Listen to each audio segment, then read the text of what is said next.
Hello everyone, this is Shashank Tyagi. I welcome you all to this video.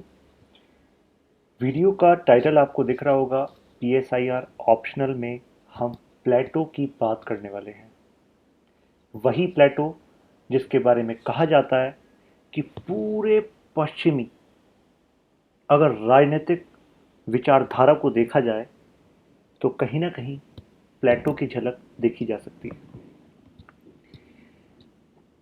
वही प्लेटो जिसके बारे में ये भी कहा गया है कि कहीं ना कहीं क्रिश्चियनिटी की शुरुआत से पहले एक लॉजिकल लेवल पर अगर किसी ने बेस बनाया था क्रिश्चियनिटी का तो प्लेटो थे।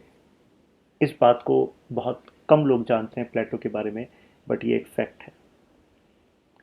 तो उसी प्लेटो की हम शुरुआत करने वाले हैं। पीएसआईआर ऑप्शनल में पेपर 1 के सेक्शन ए में वेस्टर्न पॉलिटिकल थिंकर का पहला थिंकर प्लेटो। प्लेटो को ऐसे नहीं पढ़ना कि उसने क्या कहा और बस हमने पढ़ लिया, नोट्स बना दिए और कुछ क्वेश्चन हमने ट्राई कर लिए।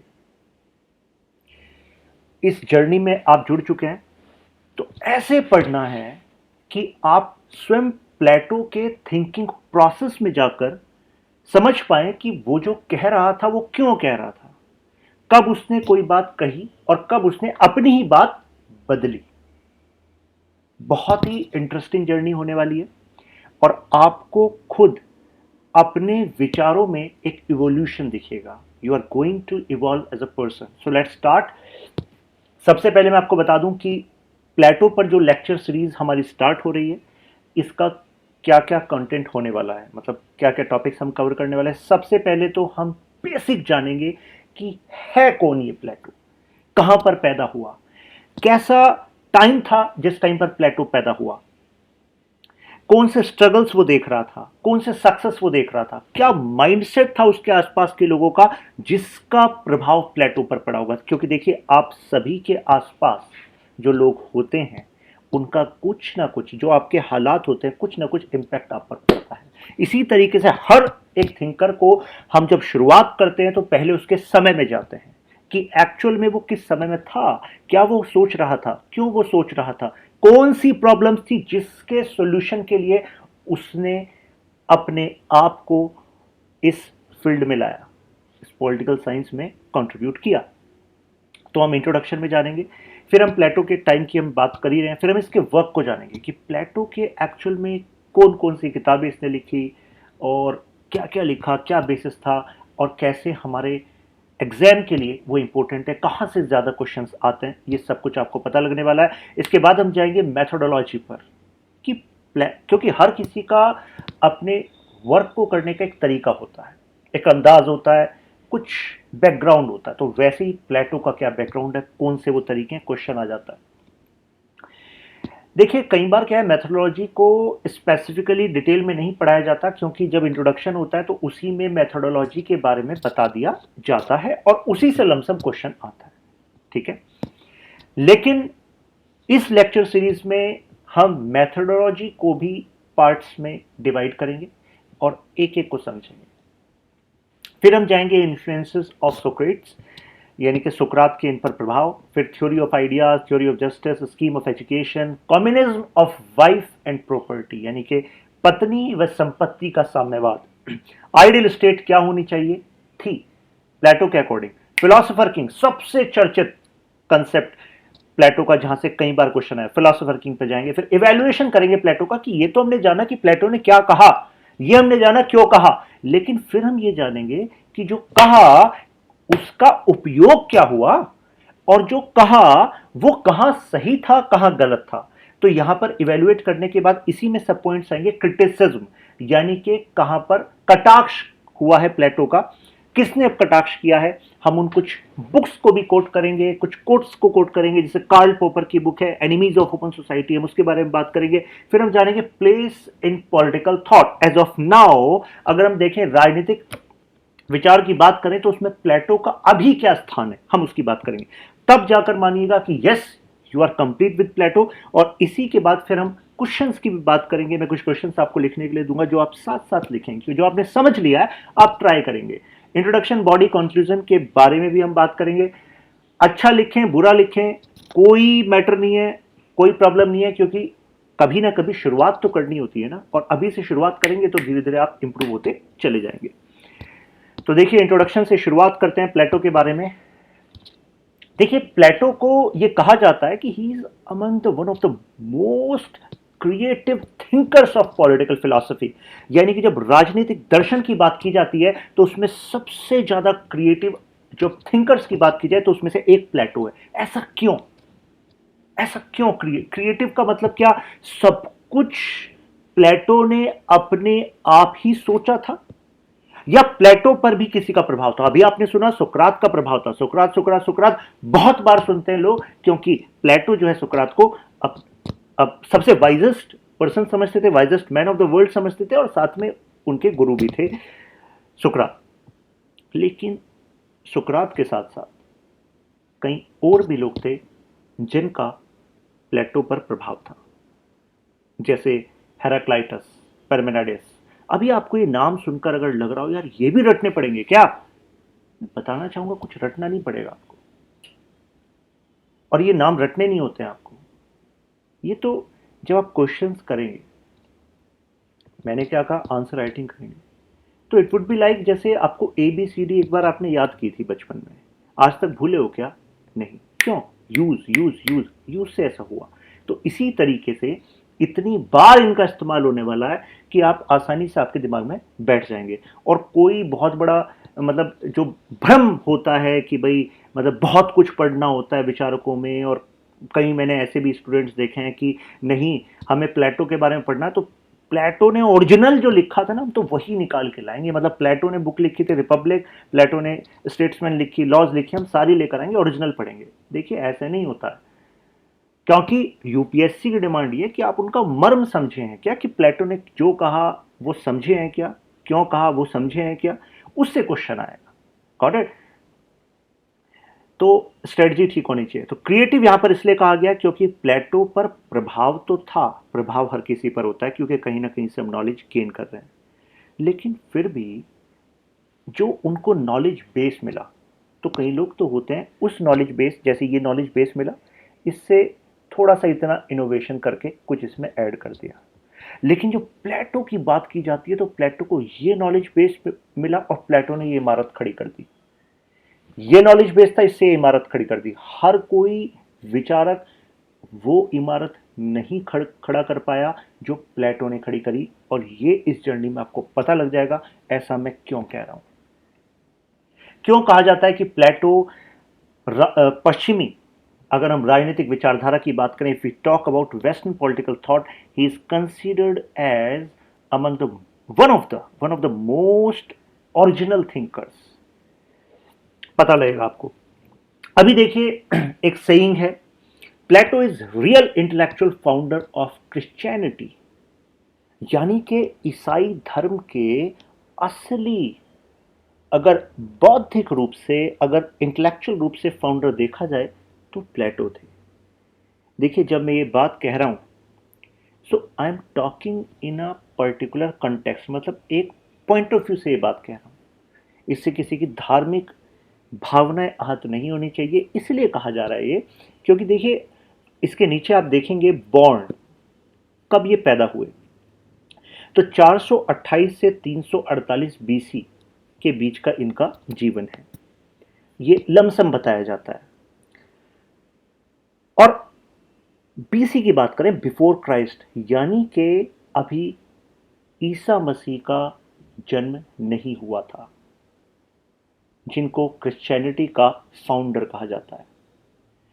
लेकिन क्रिश्चियनिटी के फाउंडर क्राइस्ट के अगर जीवन में जो उन्होंने अपने प्रवचन दिए, जो उन्होंने सर्विस की, और जो उनके आइडियाज थे about human life, about good life, purpose of life, तो वो कहीं ना कहीं वैसा ही कुछ बेस हमें प्लेटो के विचारों में मिलता है। और प्लेटो ईसा मसीह से पहले आ चुके थे और जा भी चुके थे। मतलब जो विचारक होता है वो जाता तो नहीं है, विचार तो हमेशा रहते हैं, मतलब जो भौतिक शरीर है उनका वो जा चुका था।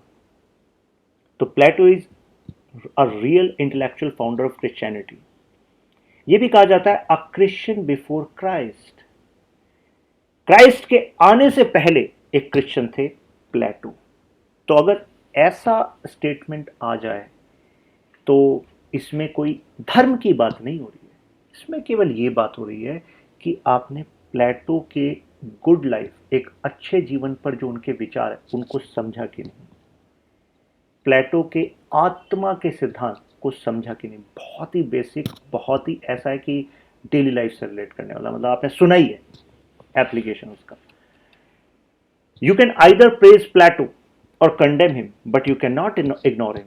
ये कहा जाता है कि आप या तो प्लेटो को प्रेज करेंगे कि ये क्या बात है, प्लेटो ने बहुत अच्छी बात की, या फिर उसको कंडेम करेंगे, यार ये बात गलत कही उन्होंने, लेकिन आप इग्नोर नहीं कर सकते when you are talking, when you are studying political science, you can not ignore Plato. तो देखिए, ये तो मैंने एक बेस बताया आपको कि प्लेटो की महत्ता क्या है, इंपॉर्टेंस क्या है। अब प्लेटो के जीवन के बारे में जानना है, क्योंकि आज के लेक्चर का जो मेन पर्पस है वो है कि आप इंट्रोडक्शन प्लेटो का सॉलिड हो जाए, आपका मेथोडोलॉजी आपको पता लग जाए, और उनका जीवन की जो बेसिकली चक्र है उससे आप आत्मसात हो जाएं, कि मतलब जो उनकी लाइफ साइकिल है उससे आत्मसात हो जाएं, इवेंट्स से आत्मसात हो जाएं, और देखें कि हाँ, इन इवेंट्स का ही प्रभाव दिखता है उनके विचारों में। देखिए, ग्रीक फिलोसोफर, जहाँ ग्रीक फिलोसोफर, कल वाली वीडियो में भी मैंने आपको बताया था कि जब वेस्टर्न पॉलिटिकल थॉट की बात की जाती है, जब पश्चिम की राजनीतिक विचारधारा की बात की जाती है, तो उसका सोर्स ग्रीस को कहा जाता है। आज वहां पर ग्रीस है, लेकिन एक समय था, अब मैं आपको दिखाता हूं, ये दिख रहा है आपको ग्रीस। अब ग्रीस में जहां पर मैंने मार्क लगाया हुआ है, जहां पर पिन आपको दिख रहा है, दिस एथेंस, प्लेटो का जन्म यहां पर हुआ था। और इस ग्रीस से निकले राजनीतिक चिंतन को, मींस जो पॉलिटिकल थॉट्स है, उसको कहा जाता है कि पूरे वेस्ट का पॉलिटिकल थॉट कहीं ना कहीं बेस कहां पर है, ग्रीस में। और ऐसा क्यों है कि प्लेटो, अरिस्टो, और इससे पहले आप हेराक्लाइटस, पाइथागोरस, पार्मेनिडस, ये सब ग्रीस के आसपास ही क्यों, ग्रीस में ही क्यों? इसके कई सारे कारण बताए जाते हैं। देखिए, एक कारण तो आप इनका पोजीशन देखिए, ये मेडिटेरियन सी के कोस्ट पे है, और ये वो इलाका है जहां से आपका मेजर व्यापार होता था।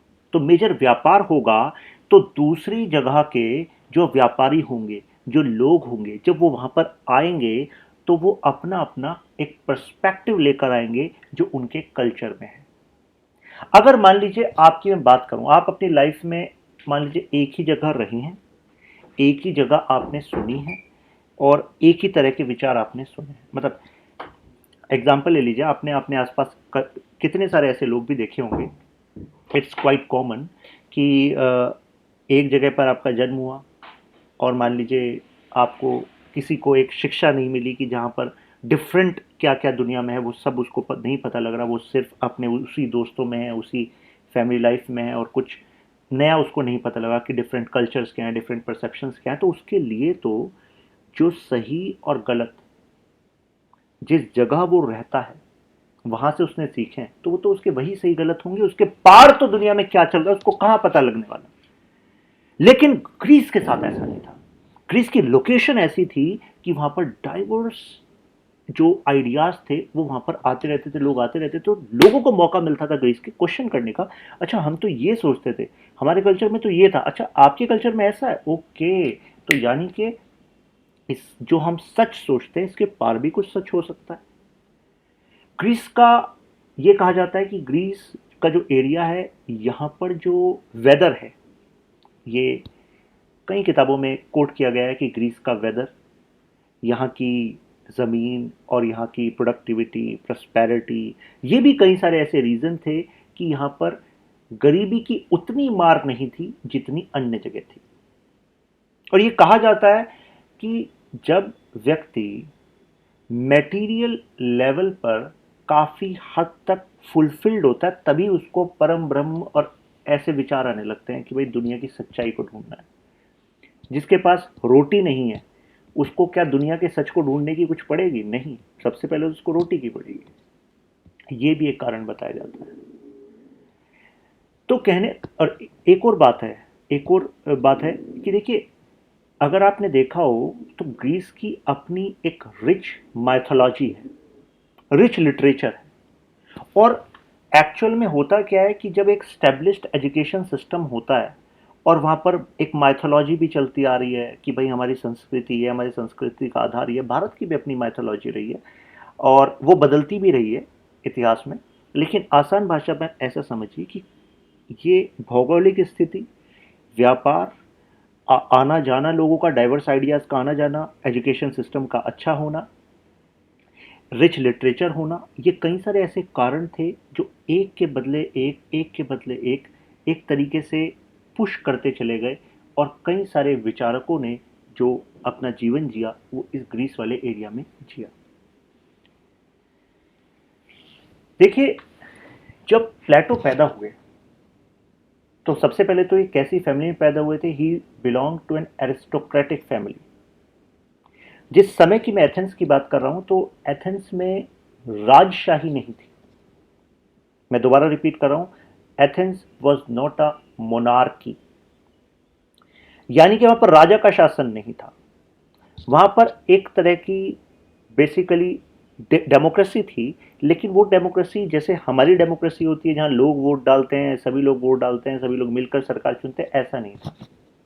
वहां पर होता क्या था, एक मास्टर क्लास थी और एक स्लेव क्लास थी। जो मास्टर क्लास थी, मास्टर क्लास में भी जो मेन थे, प्रॉपर्टी क्लास वाले, टैक्स देने वाले, वो लोग चुनते थे सरकार को। और सरकार होती क्या थी, वहीं की कोई कुलीन वर्ग होता था।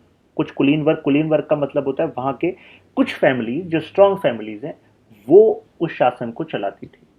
और उन कुलीन जो वो फैमिलीज होती थी, जो मजबूत वर्ग होता था वहां का, मास्टर्स में से भी, उनको सहमति, उनको ये कहना कि हाँ आप चला लीजिए, वो सहमति कौन देता था? जो बाकी मास्टर क्लास होती थी वो देती थी।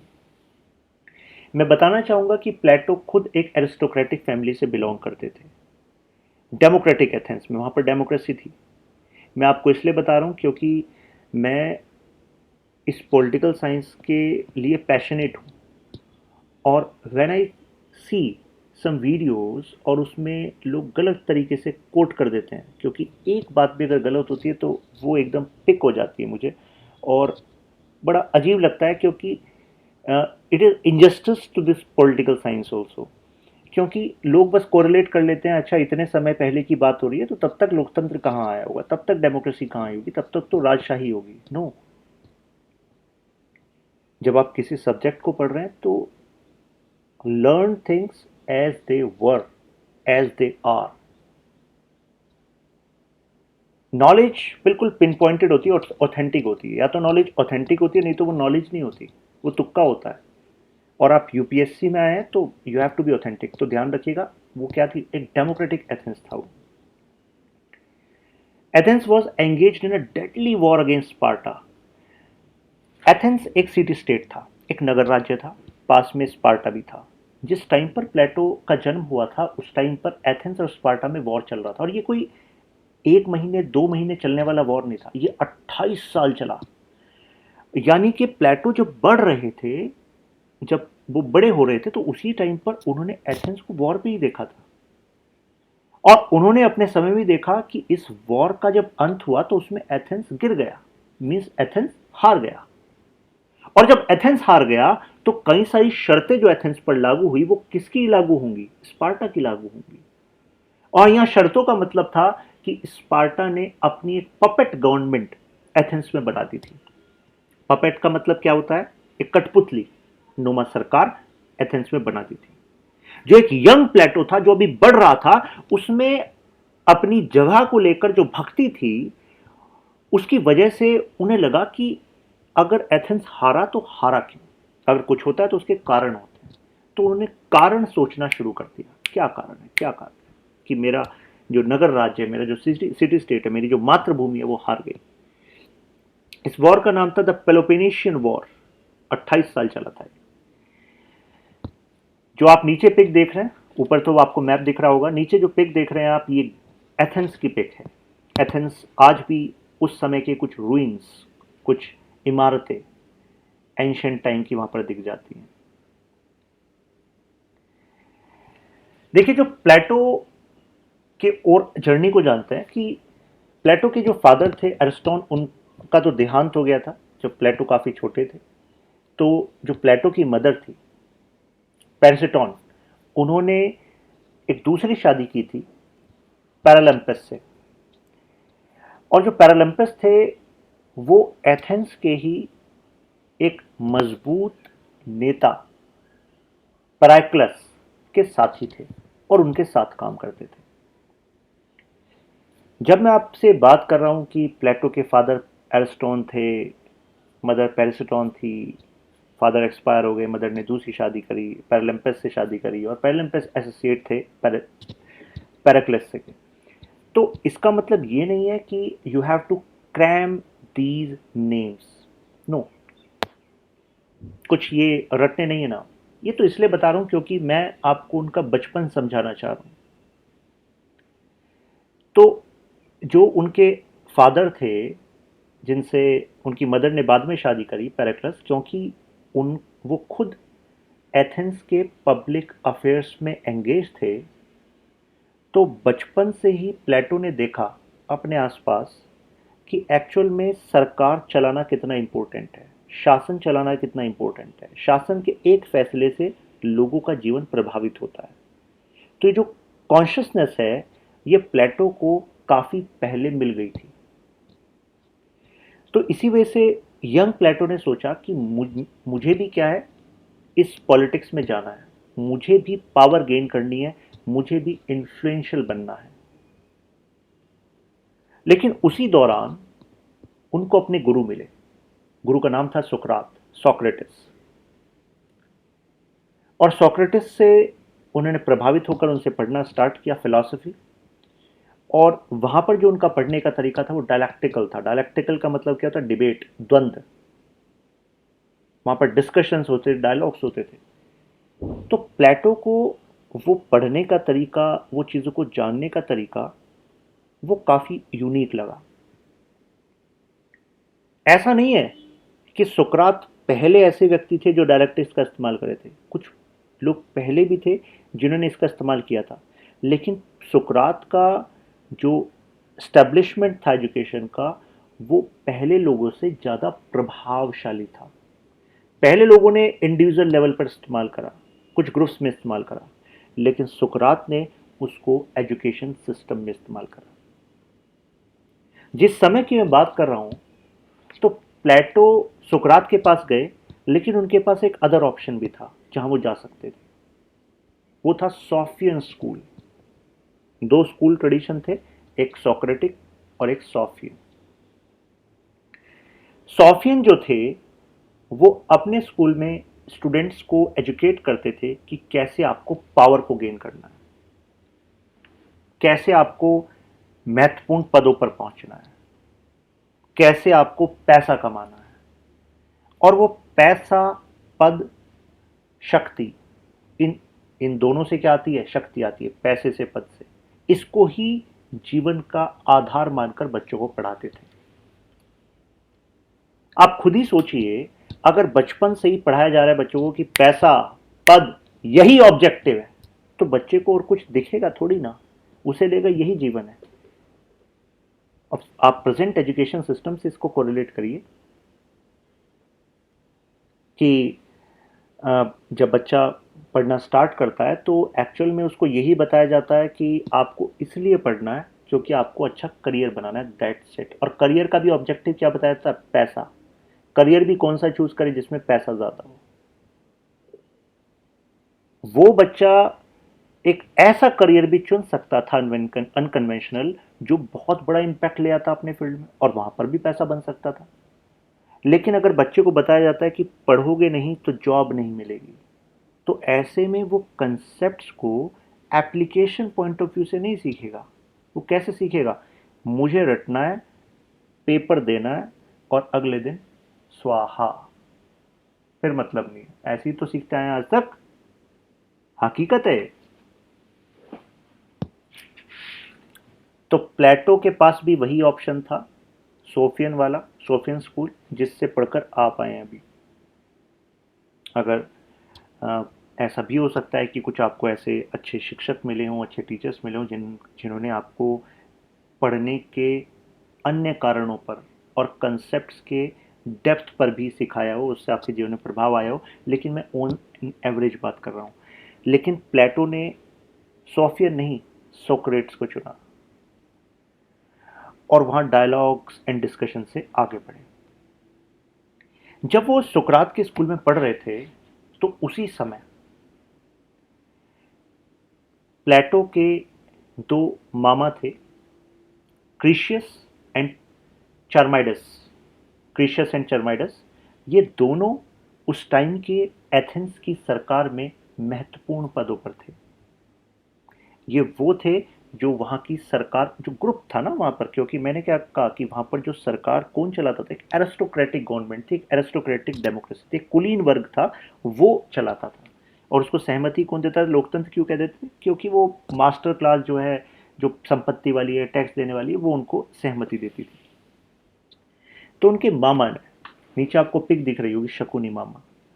तो यहाँ तो पिक इसलिए दिया है क्योंकि आपको याद आ जाए कि भाई उनके मामा ने उनको बुलाया था कि आओ एथेंस की सरकार का भाग बनो, पब्लिक लाइफ में आओ, पद संभालो और जीवन को बनाओ।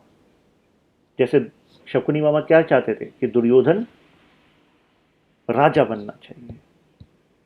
युद्ध, युद्ध भूमि से पहले मनोभूमि में लड़ा जाता है। लेकिन देखिए यहां पर प्लेटो ने क्या कहा। प्लेटो ने अपने मामाओं का जो ऑफर था उसको ठुकरा दिया। उन्होंने कहा कि जिस तरीके से अभी सरकार चल रही है, जिस तरीके से सिस्टम चलता है, मैं इसमें नहीं आऊंगा, क्योंकि I am not satisfied how political leadership was functioning. जिस तरीके से ये राजनीतिक जो ढांचा काम कर रहा है, मैं इससे सेटिस्फाइड नहीं हूं। तो मैं उसमें आऊंगा तो परेशान रहूंगा, क्योंकि जिस चीज से आप सेटिस्फाइड नहीं हो उसी ढांचे का भाग बनकर उसी तरीके से काम करो, तो ये फिर आपसे नहीं हो पाएगा। या तो अगर ढांचे का भाग बन रहे हो तो बदलाव के लिए। लेकिन उन्होंने एक बात देख ली थी प्लेटो ने, कि बदलाव ये सरकार चाहती नहीं है, और जो बदलाव की बात करता है उसके खिलाफ हो जाती है। और हुआ भी ठीक ऐसा ही। प्लेटो ने बेसिकली एक सीरीज ऑफ लेटर्स लिखे हैं। तो उसमें से जो 7वां लेटर है, जिसको वो जब लिख रहे थे तो इस तरीके से लिख रहे थे जैसे कि वो अपनी ऑटोबायोग्राफी लिख रहे हैं, तो उसी की कुछ लाइंस मैंने कोट की हुई हैं, आसान भाषा में आपको समझाता हूँ। तो उन्होंने ये कहा कि जिस तरीके से नगर राज्य चल रहा है, अगर इस तरीके से चलते हुए मैं राजनीति में आ जाऊं, और इस समय पर ना तो कोई डायरेक्शन है और ना कोई प्रबंधन है, ना तो कोई डायरेक्शन है और ना कोई मैनेजमेंट है इसका, तो मैं तो आई एंड अप फीलिंग डिजी। डिजी समझते हैं? चक्कर आ जाएंगे मुझे, तो कैसे चल रहा है। तो इस समय इस 7th लेटर में एक बहुत ही खास बात कही थी प्लेटो ने। प्लेटो ने एक बात कही थी कि अगर इस नगर राज्य को अच्छे से चलाना है, तो वो तभी चल सकता है या तो यहां पर जो रूल करेंगे वो करेंगे जो दार्शनिक होंगे, जो फिलोसोफर्स होंगे। या तो फिलोसोफर्स रूल करने आए, या फिर कोई चमत्कार हो जाए और जो प्रेजेंट यहां के रूलर्स हैं वो फिलॉसफी को सीखने लगे।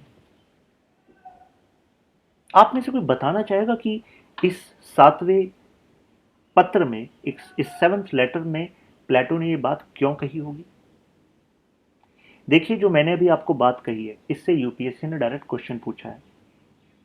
यूपीएससी ने स्टेटमेंट दिया था ऑप्शनल पेपर 1 सेक्शन ए में कि either philosophers rule the state or rulers become philosopher, comma, only this way a state of Athens can get free from the predicament of distress, या corruption। या तो खुद दार्शनिक ही सरकार चलाने आ जाए या जो प्रेजेंट में वो दार्शनिक बन जाए। तो ऐसा क्यों कहा होगा उन्होंने? आपको क्या लगता है? अपना दिमाग लगाइए, आप बताइए। इसलिए कहा क्योंकि जो उन्होंने देखा अपने समय में कि जो अभी प्रेजेंट में रूल कर रहे हैं दे आर करप्ट। और करप्ट व्यक्ति क्यों होता है? करप्शन का मतलब क्या? करप्शन का मतलब एक तो आपने सुना होगा पैसा, नाजायज तरीके से पैसा लेना। जो आपकी ड्यूटी है वो ड्यूटी करने का भी आप क्या ले रहे हो? पैसा ले रहे हो। एक तो ये होता है करप्शन। एक करप्शन ये भी होता है कि जो आपकी ड्यूटी है वो ही नहीं कर रहे आप। जैसे आप में से कोई स्टूडेंट कहे कि हम तो ना तो खाएंगे ना खाने देंगे और हम हो गए ईमानदार, हम करप्ट नहीं है। मान लिया आप खा नहीं रहे। करप्शन मतलब आप कन्वेंशनल सेंस में रिश्वत नहीं ले रहे और ना ही रिश्वत लेने दे रहे हैं। तो अगर केवल आप इतना करें, this is good, this is needed, बहुत अच्छी बात है, लेकिन इतना करने भर से आप एक सफल प्रशासन चला लेंगे ऐसा नहीं है। क्योंकि अगर आप इसके बाद आप वो काम नहीं कर रहे हैं जो काम आपको करना चाहिए, खा नहीं रहे हैं, खाने नहीं दे रहे हैं, ये तो एक बात है, लेकिन काम भी नहीं कर रहे हैं जो करना चाहिए, जिस लेवल पे आपको जो आपका दायित्व, तो भी आप करप्ट हैं। तो करप्ट फिर होगा कौन नहीं? तो प्लेटो ने कहा एक ही तरीका है इस करप्शन को रूट आउट करने का। तरीका इन द सेंस, ये तब मैं बात करूं जब उन्होंने सेवंथ लेटर लिखा था। इसके बाद तो मैं और तरीके भी बताऊंगा जो प्लेटो ने कहे, उसकी भी बात करेंगे। लेकिन इस समय पर प्लेटो ने कहा क्योंकि जो फिलोसोफर होता है, जो दार्शनिक होता है, वो लाइफ को केवल पैसे से रिलेट नहीं करता, वो लाइफ को केवल पद से रिलेट नहीं करता, एक कुछ क्षणिक कुछ समय की पावर से रिलेट नहीं करता, क्योंकि उसको पता है कि ये पैसा, ये पद, ये तो कुछ समय का है। Life is more than that. पैसा कमा भी लिया तो क्या, पद आ भी गया तो क्या, उसके बाद क्या करोगे? उसके बाद क्या ऑब्जेक्टिव होगा लाइफ का? और पैसा और पद, फिर और वहां शांति ना मिली तो? क्योंकि वहां शांति मिलेगी ही नहीं। क्योंकि एक्चुअल में जो लाइफ का पर्पस है वो फिलोसोफर्स जीते हैं, क्योंकि फिलोसोफर्स अपनी लाइफ का जो पर्पस रखते हैं वो रखते हैं कि जो वास्तविकता में गुडनेस है, मतलब जो एक एक सफल जीवन, एक अच्छा जीवन लोगों का होना चाहिए, उसके लिए वो अपने विचार रखते हैं। और अगर वो विचार रखते हैं ऐसे और वो काम भी करने लग जाए प्रशासन में, तो जाहिर सी बात है people will be having a good life.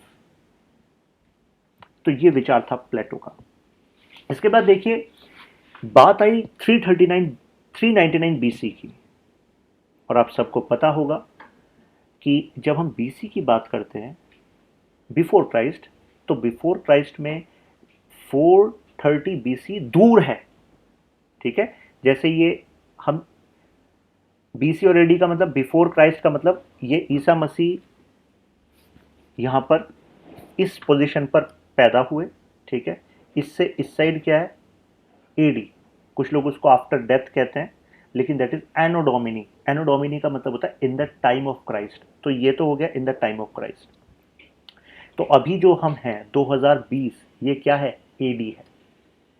ऐसा वर्ष जो आप सभी के जीवन में, हम सब के जीवन में कितनी सारी खुशियां लेकर आ रहा है। तो ये क्या है? 2020 एडी, सबको याद ही रहेगा ये। इससे पहले ये क्या है? Before Christ. तो अगर मैं 430 बीसी कह रहा हूं, ठीक है, तो 430 बीसी इससे दूर होगा। जब मैं 399 बीसी कह रहा हूं, 399 बीसी, ये थोड़ा पास आएगा। 200 बीसी और पास आएगा, 150 बीसी और पास आएगा। Got it? तो 399 बीसी में सोक्रेट्स को एग्जीक्यूट कर दिया गया। हुआ क्या था? जो वहां की सरकार थी, उन्होंने सुकरात पर आरोप लगाया कि आप यंग जनरेशन को भड़का रहे हैं सरकार के खिलाफ, एस्टेब्लिशमेंट के खिलाफ, और आप रिबेलियन की तैयारी कर रहे हैं। इस वजह से आपको दंड दिया जाता है। मैं आपको बता दूं, अभी एक इमेज आपको दिखाई थी, ये देखिए। तो यहां पर आपको एक ऊपर की साइड, थोड़ा प्लेट्यू पर, थोड़ा हिल टॉप पर एक बिल्डिंग दिख रही होगी जहां पर पिलर्स हैं। तो ऐसे ही बिल्डिंग में सब लोग इकट्ठा होते थे और वहां पर फैसला कोई एक जज नहीं लेता था, वहां की जनता लेती थी। और जनता में भी कौन, जो मजबूत वर्ग था, जो मास्टर क्लास थी। तो उनके सामने सुकरात को लाया गया और कहा गया आपका यह अपराध है। सुकरात ने कहा नहीं है अपराध, क्योंकि मैं तो एथेंस की भलाई की बात कर रहा हूं। लेकिन अंत में यह था कि सुकरात के पास एक ऑप्शन था कि वो चाहते तो एग्जाइल में चले जाते, गलती मानकर अपनी। एग्जाइल का मतलब किसी और दूसरे देश में चले जाते और अपनी गलती मान लेते। ये ऑप्शन था उनके पास, लेकिन सुकरात ने ऐसा नहीं माना। क्योंकि सुकरात ने कहा जब मैं गलत नहीं हूं तो मैं अगर अपनी गलती मान लूंगा तो जिस चीज के लिए मैंने स्टैंड लिया, जो अपने छात्रों को मैंने सिखाया, वो सब खराब हो जाएगा। और मेरा पूरा जीवन जो है वो एथेंस के लिए शिक्षा में एक नींव स्थापित करने के लिए है, तो वो तो सब खराब हो जाएगा। तो उन्हें ऑप्शन दिया गया फिर आपको हेमलॉक पीना पड़ेगा, जहर का प्याला पीना पड़ेगा। तो सुकरात ने जहर का प्याला पी लिया। जब ऐसा हुआ तो प्लेटो को उस टाइम पर डेमोक्रेसी से विश्वास उठ गया।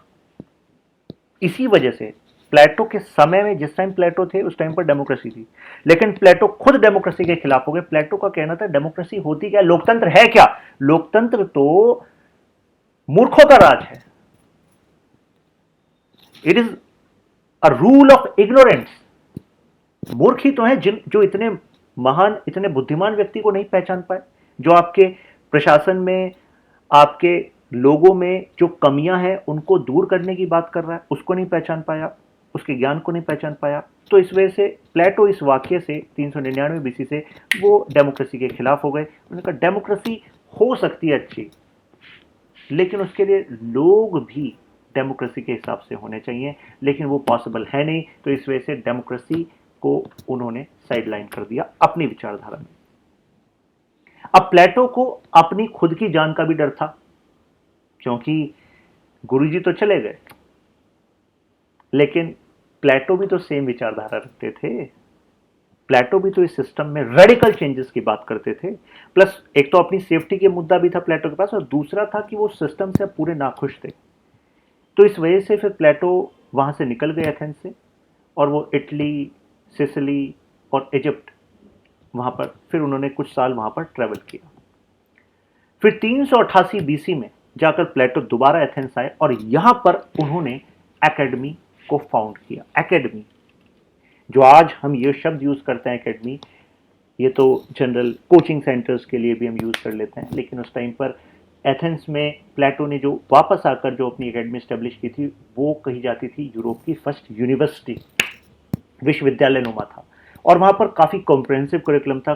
जैसे वहाँ पर एस्ट्रोनॉमी भी पढ़ाई जाती थी, बायोलॉजी भी पढ़ाई जाती थी, पॉलिटिकल थ्योरी भी पढ़ाई जाती थी, फिलासफी भी पढ़ाई जाती थी, मैथमेटिक्स भी पढ़ाई जाती थी। और एक और आपको एक खास बात बता दूं, इंटरेस्टिंग किस्सा है कि एकेडमी की दीवारों पर एक बात लिखी थी, एक लाइन लिखी थी, और वो लाइन थी कि अगर आपको मैथमेटिक्स नहीं आती तो कृपया करके अंदर ना आए।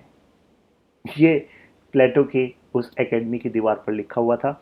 वो इसलिए लिखा था क्योंकि देखिए, हम एजुकेशन सिस्टम में भले ही मैथमेटिक्स को ऐसे रिलेट करते आए हों जैसे इसका काम है कुछ हिसाब लगाना, है ना, और ठीक है कैलकुलेशन बेसिक आनी चाहिए, और ठीक है हमें ज्योमेट्री आनी चाहिए, इस वजह से आनी चाहिए so that we can get a sense of things और हम उसको अप्लाई कर लें। लेकिन प्लेटो के लिए मैथमेटिक्स उससे भी ज़्यादा महत्वपूर्ण थी। प्लेटो का कहना था कि अगर आप मैथमेटिक्स को जानते हैं तो आप आसपास के फिजिकल यूनिवर्स में जो चीज़ें हैं उसको सेंस कर सकते हैं कि क्या चीज़ क्या से क्या बन सकती है, क्या शेप है, क्या साइज है, और उसके प्रिंसिपल से आप नेक्स्ट क्या होने वाला है उसको भी पता कर सकते हैं। कुछ लोगों को ये बात अजीब लग रही होगी, लेकिन those people who love mathematics will understand it.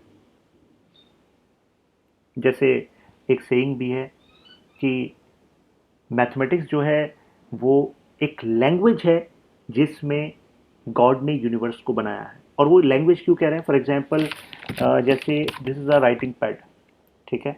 अब मुझे इस राइटिंग पैड को डिफाइन करना है कि यार ये राइटिंग पैड यहाँ पर है, और इसके फीचर्स को डिफाइन करना है। सबसे पहले मैं फीचर्स क्या बताऊंगा कि अच्छा, एक कलर भी हम बता सकते हो, ठीक है, इसकी लेंथ ये है, विड्थ ये है, राइट, इसका वेट ये है। तो लेंथ, विड्थ और ये, और प्लस मान लो मुझे इसके एरिया की बात करनी है, तो एरिया के लिए मैं क्या करूँगा, इस लेंथ को इस विड्थ से मल्टीप्लाई कर दूंगा। तो ये कैसे हो पाया, मैथमेटिक्स है ना। तो वो इस वजह से मैथमेटिक्स के बारे में कह रहे थे, और वहाँ पर मैथमेटिक्स सिखाई भी जाती थी। वो लाइन इस वजह से लिखी थी, so that people can understand the importance of mathematics. और इसका मतलब ये नहीं हर किसी को मास्टर्स होना चाहिए तभी जाके एकेडमी में एंट्री मिलेगी, नहीं, ऐसा नहीं था।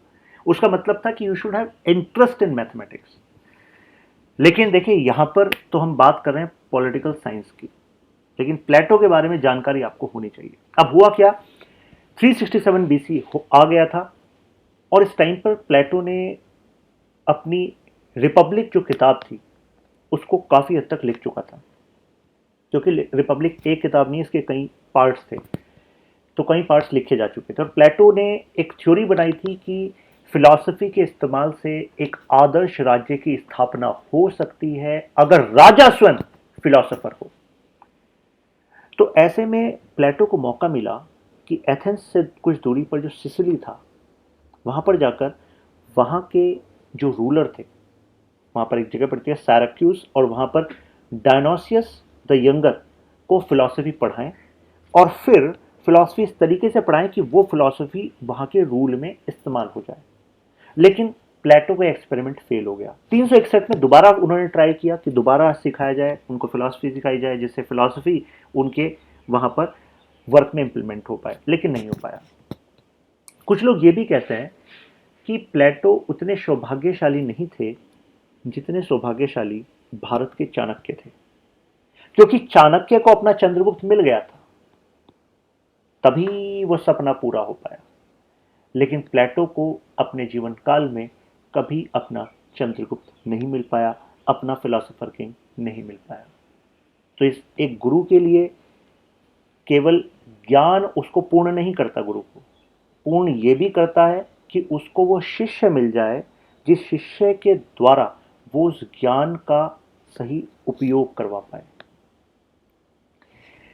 तो उसके बाद जब ये एक्सपेरिमेंट फेल हो ही चुके थे, प्लेटो दोबारा वापस आ गए एथेंस, और उन्होंने अपनी एकेडमी में ही लेक्चर देना स्टार्ट कर दिया, वहीं कुछ लिखना स्टार्ट कर दिया, और फाइनली 80 की उम्र में एथेंस में ही प्लेटो की मृत्यु हो गई। और जब उनकी मृत्यु हो गई तो उसके बाद एकेडमी बंद नहीं हुई।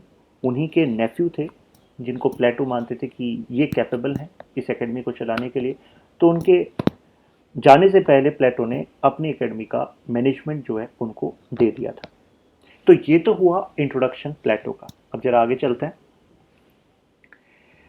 देखिए, अगर हम प्लेटो की राइटिंग्स की बात करें उनके वर्क की बात करें, ध्यान रखिएगा, किसी भी थिंकर को पढ़ना है, इंट्रोडक्शन दिमाग में होना चाहिए, क्या बैकग्राउंड था। इससे क्या होगा कि अगर आप कुछ कीवर्ड भी भूल गए ना, और आपको ये कहानी पता है प्लेटो के जीवन की, तो उससे आप रिलेट करके चीज़ों को याद आ जाएंगे, आपको आप लिख पाओगे अच्छा आंसर। अब देखिए, साथ में पता होना चाहिए उनके काम, उनके वर्क, उनकी किताबें, है ना, उसी से तो निकलती है उनकी थ्योरी। तो प्लेटो का जो वर्क है वो मेजरली डायलॉग फॉर्म में है।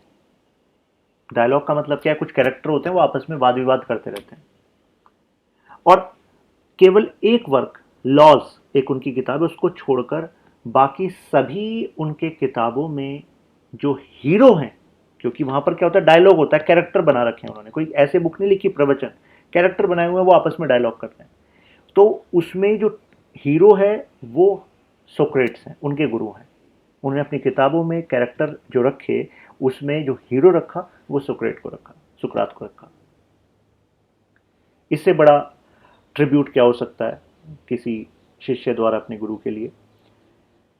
प्लेटो की अगर हम बात करें तो उन्होंने टोटल 35 डायलॉग बेस्ड वर्क लिख करे, और 13 उनके लेटर्स थे। याद करिए, अभी एक लेटर का मैंने जिक्र किया था। और अगर मैं मेजर राइटिंग्स की बात करूं इनमें से, तो वो 3 किताबें जिनसे 3 बुक्स हैं, 3 बुक्स हैं जिनसे प्लेटो को जाना जाता है। One is the Republic, second is the Statesman, and third is the laws.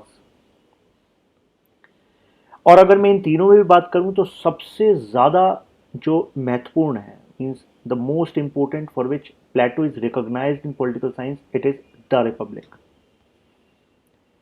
The Republic of Plato is by all means the greatest of all his work. और क्योंकि ये कोई केवल पॉलिटिक्स पर कोई गॉस्पेल नहीं है, कोई पॉलिटिक्स पर प्रवचन नहीं है कि एक्चुअल पॉलिटिक्स ऐसी होनी चाहिए. रिपब्लिक जो बुक है इसमें हमारे जीवन के डिफरेंट एस्पेक्ट्स को छुआ गया है. इसमें मेटाफिजिक्स के बारे में बात की गई है. मेटाफिजिक्स बेसिकली होता क्या, द आइडिया ऑफ गुड. अच्छा जो है आप किसको मानते हैं, किस बेसिस पे मानते हैं, इस पर बात की गई. क्योंकि आपको नहीं लगता कि जो आप अच्छा मानते हैं वो आज से 50 साल पहले अच्छा नहीं माना जाता होगा.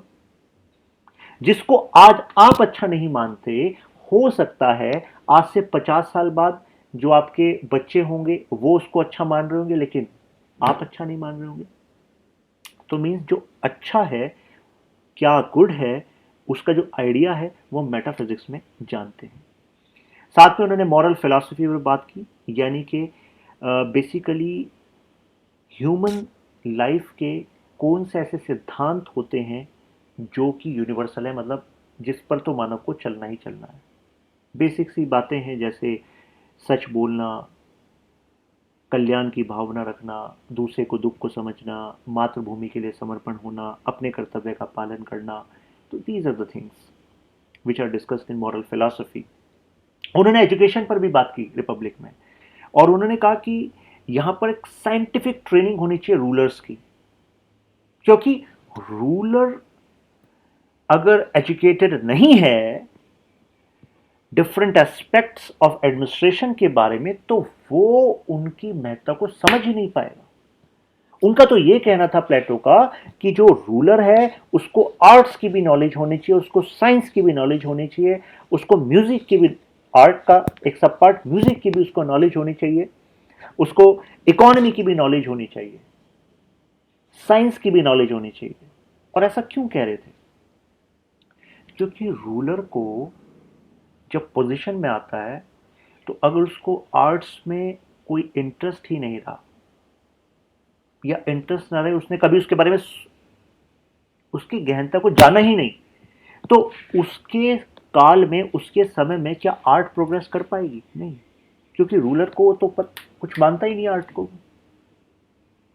आपको नहीं लगता कि कहीं ना कहीं यूपीएससी आपको भी एक ऐसा ही एजुकेशन प्लेटफॉर्म दे रही है इस तैयारी में, जैसा कि प्लेटो चाहते थे अपने रूलर के लिए?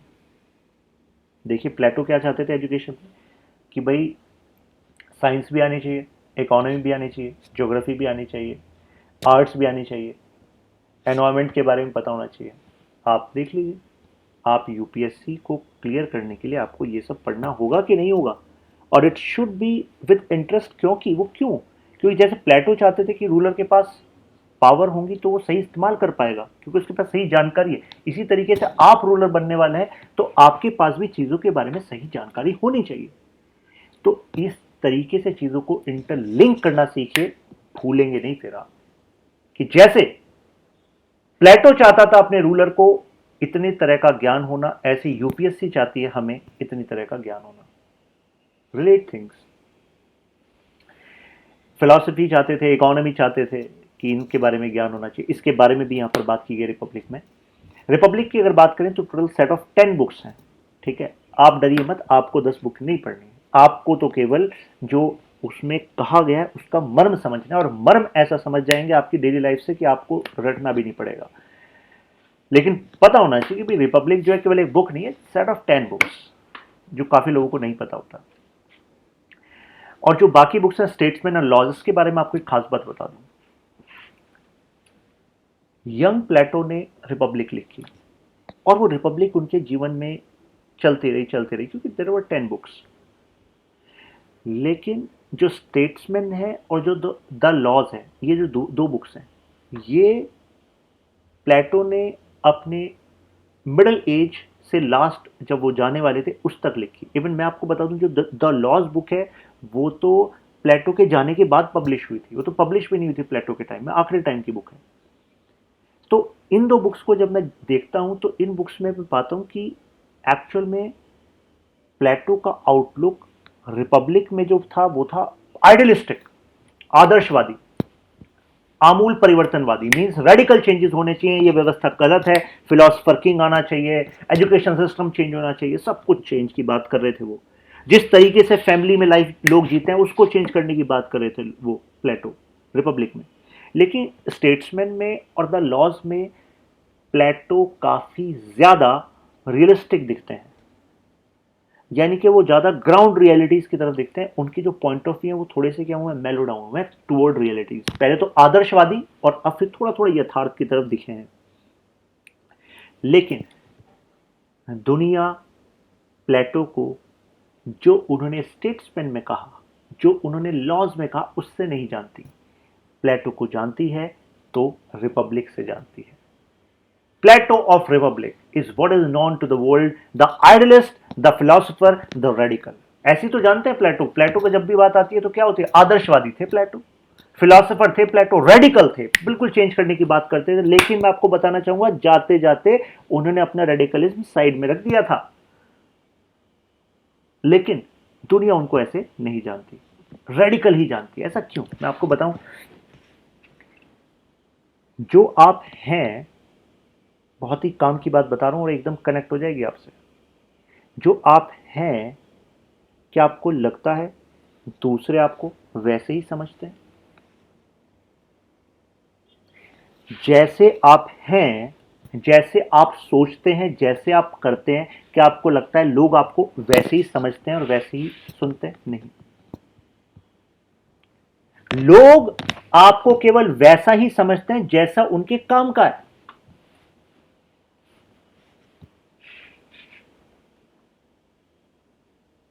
क्योंकि अगर उनको आपकी एक इमेज अच्छी लग रही है तो वो उस इमेज को पकड़ के बैठ जाएंगे, भले ही आपकी पर्सनैलिटी के और भी एस्पेक्ट्स हो, वो उनको नहीं दिखेगा। होता होगा आप सबके साथ। Political science is about your life, first lecture में कहा था मैंने आपसे। एग्जाम्पल देता हूं चलिए और ज्यादा क्लैरिटी लाने के लिए। अरशद वारसी को जानते हैं? अरशद वारसी, एक्टर, बॉलीवुड, सर्किट, मुन्ना भाई एमबीबीएस में सर्किट। तो अरशद वारसी को आपने एज अ सर्किट रोल में देखा मुन्ना भाई एमबीबीएस में, है ना? सेकंड पार्ट में भी देखा सर्किट, वहां भी सर्किट थे। क्या आपने अरशद वारसी की मूवी सहर देखी है? नहीं देखी, हो सकता है कुछ लोगों ने देखी। तो उसमें बेसिकली एक आईपीएस ऑफिसर का रोल उन्होंने किया है। तो जो सहर मूवी है, मैं अगर अरशद वारसी के अब तक के पूरे करियर की बात करूं एक्टिंग के, तो सहर मूवी में सबसे बेहतरीन acting in terms of lead role उन्होंने की। ठीक है, लीड रोल में सबसे बेहतरीन एक्टिंग वहां पर उन्होंने की। लेकिन जनता उनको वहां से कनेक्ट नहीं करती। जनता को जो पसंद आया वो सर्किट आया। जनता को कॉमेडी सिर्फ जो है पसंद आई और जनता उनको वही देखना चाहती है। उसके अलावा जो उनकी एक्टिंग के अदर एस्पेक्ट थे वो जनता को याद भी नहीं है और वो उनको उससे रिलेट भी नहीं करती।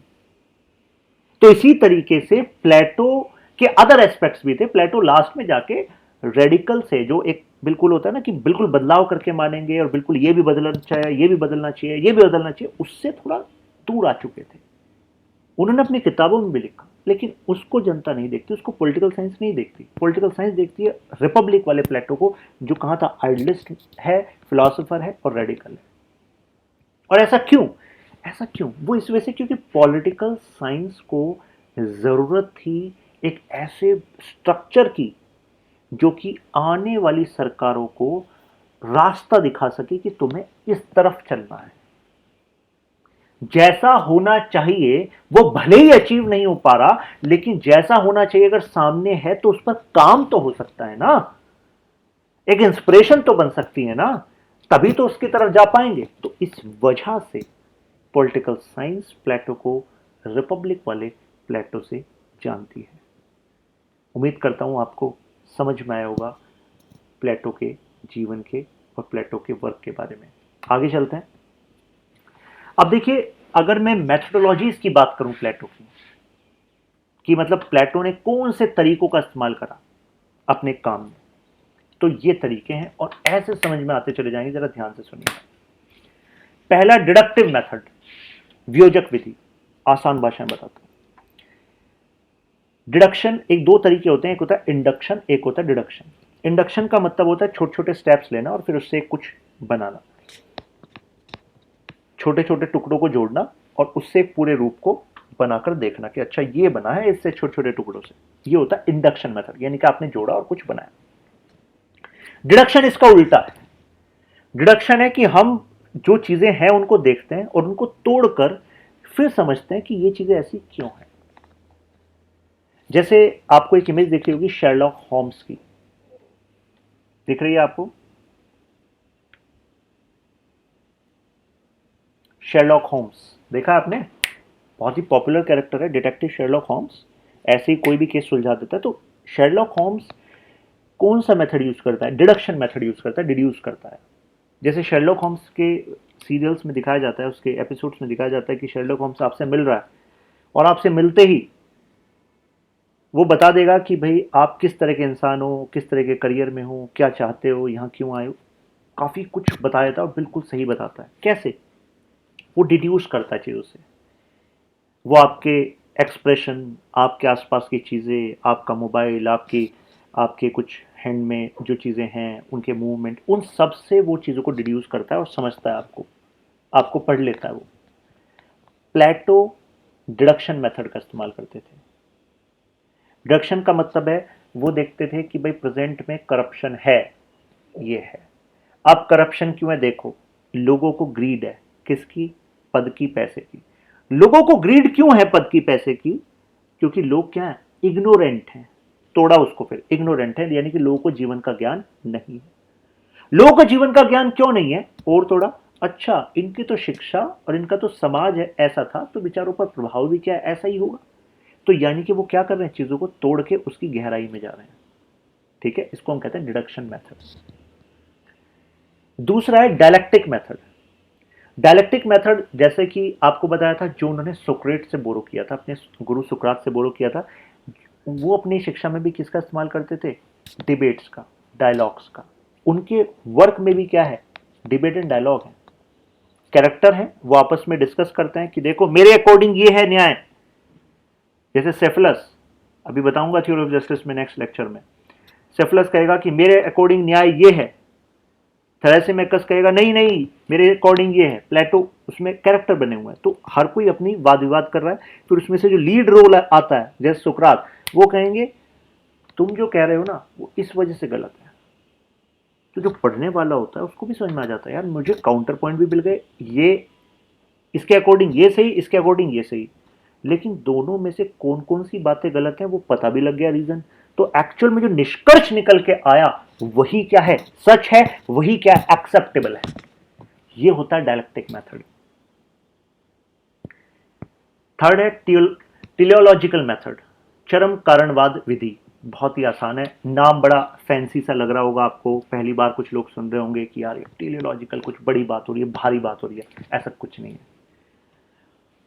टेलियोलॉजिकल मेथड में ये कहा जाता है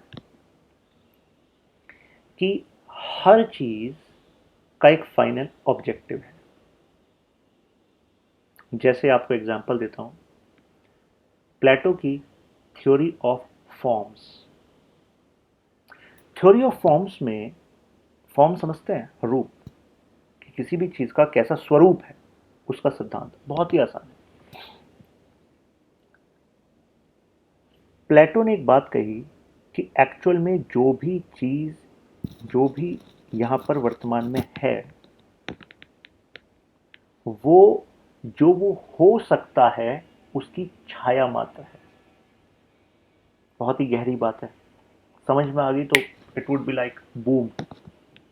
पकड़िए इस बात को। आपकी बात करता हूं, आपका एग्जाम्पल लेता हूं। तो जैसे मान लीजिए वीडियो देख रहा है, से पारुल देख रही हैं, शांभवी देख रही हैं, वजिया देख रही हैं, हेमंत देख रहा है, और भी लोग हैं जिनका नाम नहीं मैं ले पाया, सो सॉरी। जैसे जैसे मुझे पता लगता रहेगा, so I will be engaging with you and soon I will be connecting with you in live.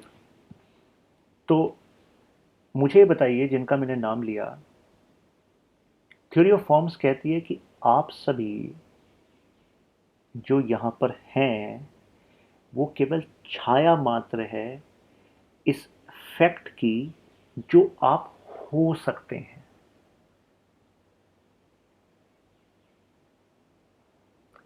क्या आपको लगता है जो आप हो सकते हैं वो आप हो चुके हैं? नहीं। लाइफ का मतलब ही क्या है कि अभी मैं ऐसा हूं, लेकिन मैं और भी बहुत कुछ हो सकता हूं। तो जो मैं एक्चुअल में हो सकता हूं, एंड पॉइंट, जो मेरी कैपेबिलिटीज है, जो अल्टीमेट फॉर्म है मेरी, तो जो प्रेजेंट फॉर्म है वो तो केवल उसकी छाया मात्र है। और वो थ्योरी ऑफ फॉर्म्स केवल व्यक्ति के लिए नहीं कह रहे, हर चीज के बारे में कह रहे हैं। जैसे ये एक राइटिंग पैड है, अभी ये इसकी फॉर्म है, ठीक है। प्लेटो कहते हैं टीलियोलॉजिकल मेथड का मतलब क्या होता है? चरम चरम कारणवाद विधि, यानी कि एंड पॉइंट किसी भी चीज का वो अलग है इसकी प्रेजेंट फॉर्म से। ये राइटिंग पैड अभी ऐसा है, लेकिन क्या ये राइटिंग पैड चिरकाल तक हमेशा ऐसा ही रहेगा? नहीं, पता नहीं क्या होगा इसका। तो जो एंड पॉइंट है ये तो उसका क्या है? छाया मात्र है। एक एप्पल मैंने लिया, ठीक है, फ्रेश एप्पल, तो एक फॉर्म हमें दिख रही है एप्पल की, ये रेडिश इन कलर, ठीक है, राइप और रेडी टू ईट। लेकिन अब थ्योरी ऑफ फॉर्म कह रही है ये है अभी, बिल्कुल ठीक बात है, लेकिन वो इसको समझ कैसे रही है? वो कह रही है कि एक्चुअल में ये एप्पल जो है इसकी और भी फॉर्म्स हैं। अभी तो केवल एक फॉर्म है, एक तो ये वाली फॉर्म है जिसमें आप इसको खा सकते हैं, एक ऐसी फॉर्म है कि आप इसको बाहर रख दो 1 महीने ऐसे ही, और फिर जो इसकी फॉर्म आएगी, तो मुझे बताइए क्या आप इसको खा पाएंगे? नहीं खा पाएंगे ना। तो हर एक चीज की दुनिया में कई सारी फॉर्म है कि नहीं? इंसान की भी कई सारी फॉर्म है। हम जिस तरीके से अभी दिखते हैं, जिस तरीके से अभी सोचते हैं, जितना हमें ज्ञान है और जो हम लाइफ में अभी हैं, ठीक है, क्या हमेशा हम ऐसे ही रहेंगे? नहीं ना, क्योंकि ये तो हमारी एक फॉर्म है, अभी फॉर्म है। हमारी कितनी सारी फॉर्म्स तो अभी आनी बाकी है। आपकी अभी एक फॉर्म है कि you are a UPSC aspirant और आपकी नॉलेज का एक ये लेवल है। लेकिन जैसे जैसे आप इस जर्नी में साथ चल रहे हैं मेरे, पॉलिटिकल साइंस का ही एग्जाम्पल लूँ, तो आपका ज्ञान पहले से हर वीडियो लेक्चर से बढ़ेगा कि नहीं बढ़ेगा? हर लाइव सेशन से बढ़ेगा कि नहीं बढ़ेगा? तो आपके सोचने समझने के तरीके में क्या आने वाला है? डिफरेंस आने वाला है। तो ये आपकी एक फॉर्म थी जिस पर आप मुझसे मिले थे, और इस फॉर्म में भी कोई तकलीफ नहीं है। ये भी एक फॉर्म है, एक फैक्ट है लाइफ का। इसमें कोई छोटा बड़ा नहीं है, ये बस है, आप बस हो। This is a form. अब इससे अदर फॉर्म्स में आप जाने वाले हो। फिर एक फॉर्म आएगी जिस टाइम पर आप यूपीएससी क्लियर कर देंगे, आप एक अधिकारी बनेंगे, सही स्ट्रेटजी एग्जीक्यूशन कर रहे हैं तो वहां पहुंचेंगे। तो पर्दा पर्दा भर है ना, वो तो एक कर्टेन है। तैयारी आईएएस तो यहां बनना है आपको। जब उसकी तैयारी हो जाएगी तो यूपीएससी का कर्टेन हट जाएगा, क्योंकि एग्जाम तो केवल एप्लीकेशन है, तैयारी तो यहां है, अधिकारी तो यहां बनना है। इस समय बनना है, आज बनना है। इस समय को, इस लेक्चर को, आज को सही से इस्तेमाल कर पा रहे हो तो means you are changing your form towards your ultimate goal. जो चरम कारणवाद, जो चरम कारण है आपके यहां पर आने का, वहां तक आप पहुंच रहे हो। इसको कहते हैं टीलियोलॉजिकल मेथड, चीजों को देखने का, समझने का। मुझे पूरा विश्वास है समझ में आ गया होगा, क्योंकि अपना वार खाली नहीं जाता।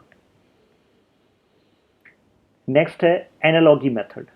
एनालॉगी सादृश्य समानता विधि, आसान भाषा में एनालॉगी का मतलब होता है जब आप किसी बात को समझाने के लिए किसी दूसरी ऐसी चीज का इस्तेमाल करते हो जो कि वैसी दिखती है, वैसे रिलेट करती है।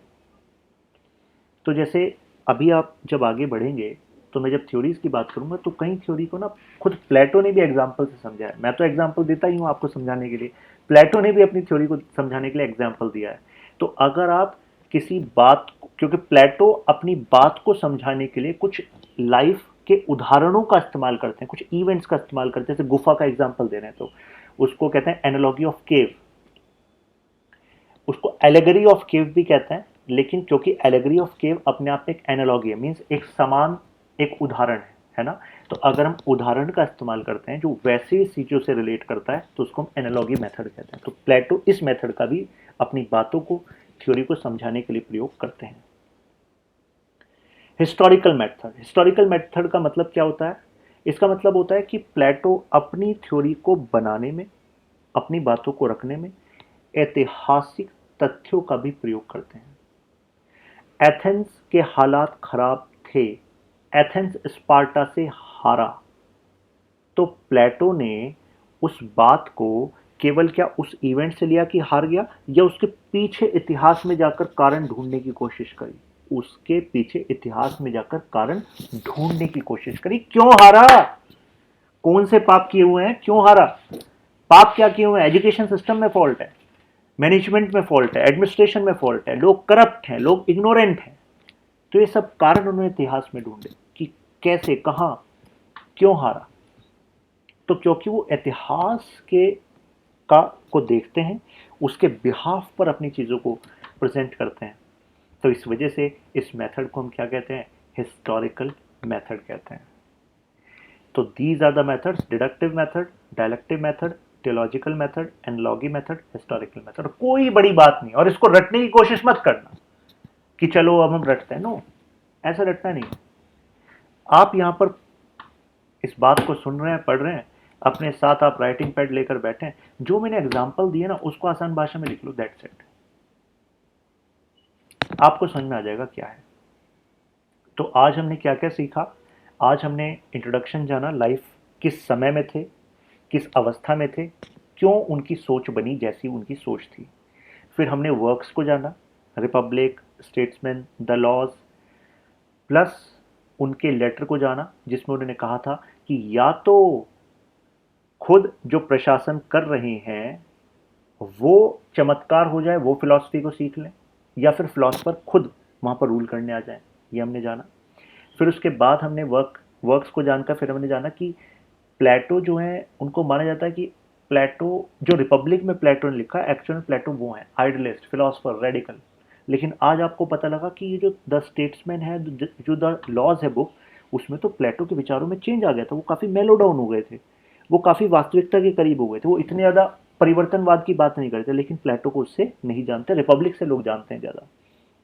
पॉलिटिकल साइंस में भी ज़्यादातर जगह आइडियलिस्ट, फिलोसफर, क्योंकि इतना बड़ा वर्क है वो रिपब्लिक, यूज़ है उसका। फिर आपने यहाँ पर मैथोलॉजीज को समझा। तो आई होप इस छोटे से लेक्चर में, छोटा तो नहीं है लेकिन इतने समय में आपको काफ़ी क्लैरिटी मिली होगी जिस तरीके से आप प्लेटो को समझते हैं। नेक्स्ट लेक्चर में मैं इसके आगे आपको लेकर आऊँगा और कुछ डेप्थ में जाएंगे, समझेंगे, और फिर यूपीएससी के जो क्वेश्चंस आए हैं इस सेक्शन से हम उस पर भी साथ साथ बात करते चलेंगे। जुड़े रहिए। Keep learning, keep growing. Shashank Tyagi signing off. Thank you.